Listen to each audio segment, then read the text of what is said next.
জুলাই বিপ্লবকে যদি আমরা অস্বীকার করি তাহলেই আমরা গণভোটকে অস্বীকার করব। তিনি দেশের প্রধানমন্ত্রী, তিনিও জুলাই বিপ্লবের ফসল। তিনিও দেশের প্রধানমন্ত্রী হতে পারতেন না যদি জুলাই বিপ্লবে আমাদের তরুণরা এভাবে জীবন না দিত। দেশের মালিক জনগণ, জনগণের ইচ্ছাতেই এই দেশ পরিচালিত হবে এবং জনগণের ইচ্ছাতে যদি দেশ পরিচালিত হতে হয় তাহলে অবশ্যই গণভোটের রায় আমাদের সকলকে মেনে নিতে হবে। যারা আজকে গণভোটকে দুর্বল করবার চেষ্টা করছেন বা গণভোটের আইনি তর্ক তুলছেন, তারা আসলে কতটা জুলাই বিপ্লবকে ধারণ করেন সেটা নিয়ে আমার সন্দেহ।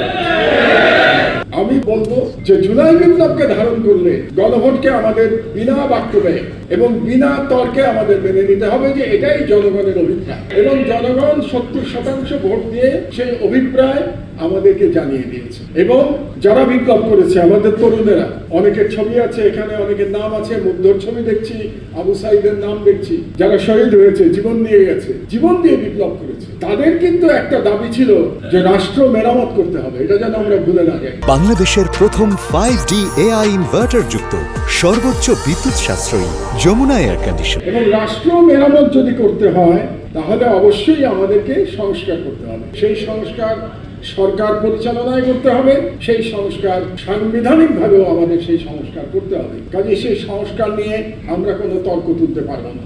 এবং আমাদের যে উপরে যে ফ্যাসিবাদ 16 বছর আমাদের ঘাড়ে চেপে বসেছিল, সেই ফ্যাসিবাদের দুটো চরিত্র ছিল। একটা তো ফ্যাসিস্ট চরিত্র ছিল, আর একটা চরিত্র ছিল এক ধরনের রাজতন্ত্র চাপিয়ে দেয়া রাষ্ট্রের উপরে। আপনাদের নিশ্চয়ই মনে আছে যে শেখ হাসিনা তার পিতাকে শেখ মুজিবুর রহমানকে একজন দেবতা হিসেবে আমাদের সামনে তুলে ধরার চেষ্টা করেছিল এবং সেই দেবতার মাধ্যমে একটা অলিখিত রাজতন্ত্র কায়েম করবার চেষ্টা করেছিল এবং তার বিরুদ্ধেই আমাদের নাহিদরা, সার্জিসরা বিপ্লব করেছিল। তাদের একটা স্লোগানের কথা আমরা যেন ভুলে না যাই।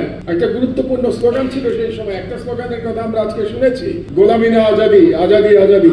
আর একটা গুরুত্বপূর্ণ স্লোগান ছিল, দেশটা কারো বাপের না। দেশটা কারো বাপের না বলার অর্থই হচ্ছে যে এই দেশ, দেশের মালিক জনগণ এবং জনগণের ইচ্ছাতেই এই দেশ পরিচালিত হবে এবং জনগণের ইচ্ছাতে যদি দেশ পরিচালিত হতে হয় তাহলে অবশ্যই গণভোটের রায় আমাদের সকলকে মেনে নিতে হবে। আজকে এখানে দুজন গুরুত্বপূর্ণ ব্যক্তি উপস্থিত আছেন, সংসদের গুরুত্বপূর্ণ ব্যক্তি, একজন সংসদের সম্মানিত বিরোধী দলীয় নেতা এবং আরেকজন সংসদের বিরোধী দলের চিফ হুইপ। তারা দুজনেই কিন্তু বিপ্লবের ফসল। জুলাই বিপ্লব না হলে তারা কিন্তু দুইজন এই পদ পেতেন না। একইভাবে যিনি দেশের প্রধানমন্ত্রী, তিনিও জুলাই বিপ্লবের ফসল। তিনিও দেশের প্রধানমন্ত্রী হতে পারতেন না যদি জুলাই বিপ্লবে আমাদের তরুণরা এভাবে জীবন না দিত। কাজেই আমরা যারা এই জুলাই বিপ্লব নিয়ে প্রশ্ন তুলবো, গণভোট নিয়ে প্রশ্ন তুলবো, তারা আসলে আমাদের শহীদদের অবদানকে অস্বীকার করছি। এই ভুলটা যেন আমরা না করি। আমাদের তরুণেরা জুলাই বিপ্লবের মধ্যে কিন্তু রাজতন্ত্র, ভুয়া রাজতন্ত্র খতম করে দিয়েছে। আমাদের তরুণদের প্রতি আমার প্রত্যাশা আছে, বাংলাদেশের যেই রাজা হওয়ার চেষ্টা করুক না কেন সেই চেষ্টা ফলপ্রসূ হবে না ইনশাআল্লাহ।